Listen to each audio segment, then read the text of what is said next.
نحمدہ و نصلی علی رسول کریم۔ محبوب خدا محمد عربی صلی اللہ علیہ وسلم کی مبارک حدیث کا جو سلسلہ ہے، آج ان میں سے ایک بیائی حدیث کا درس ہے۔ محبوب خدا محمد عربی صلی اللہ علیہ وسلم کی حدیث مبارک ہے، المسلم من سلم المسلمون من لسانہ و یدہ۔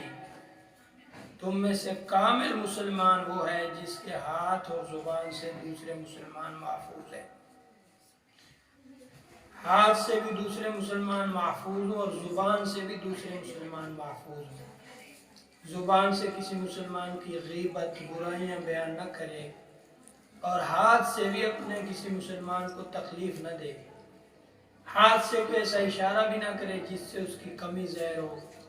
چھوٹے آدمی کو اشارہ کر کے چھوٹا نہ بتائے، رنگ اس کا کالا ہے، ہاتھ کا اشارہ کر کے اس کے رنگ کی طرف اشارہ کرے، یہ بھی غیبت میں شمار ہے۔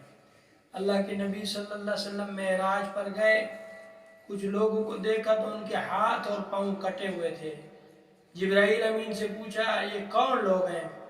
میں یا رسول اللہ یہ وہ لوگ ہیں جو اپنے محلے والوں کو اپنے ہاتھوں اور زبان سے ستاتے تھے، اپنے ہاتھ اور پاؤں سے ان کو تکلیف دیتے تھے۔ اللہ پاک نے آج ان کے ہاتھ اور پاؤں کاٹ دیے۔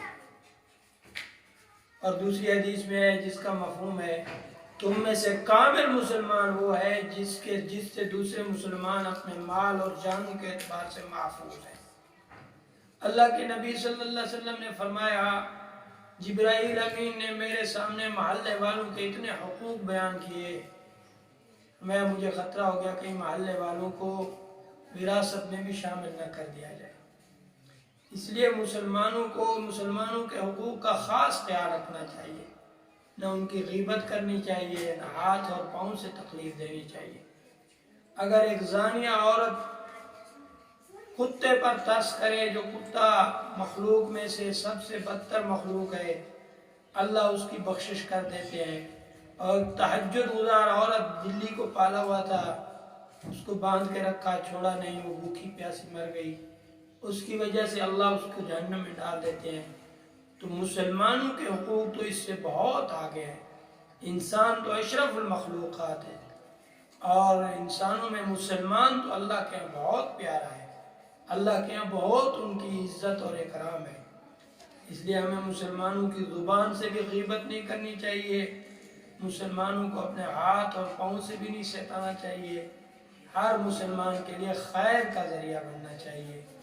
اللہ کے نبی نے فرمایا تم میں سے سب سے بہتر وہ ہے جو لوگوں کے لیے خیر کا ذریعہ ہے، سب سے زیادہ بہتر وہ ہے۔ اللہ ہم سب کو مسلمانوں کے حقوق ادا کرنے کی توفیق عطا فرمائے، ہر ایک مسلمان کو اپنے سے اچھا سمجھنے کی توفیق نصیب فرمائے۔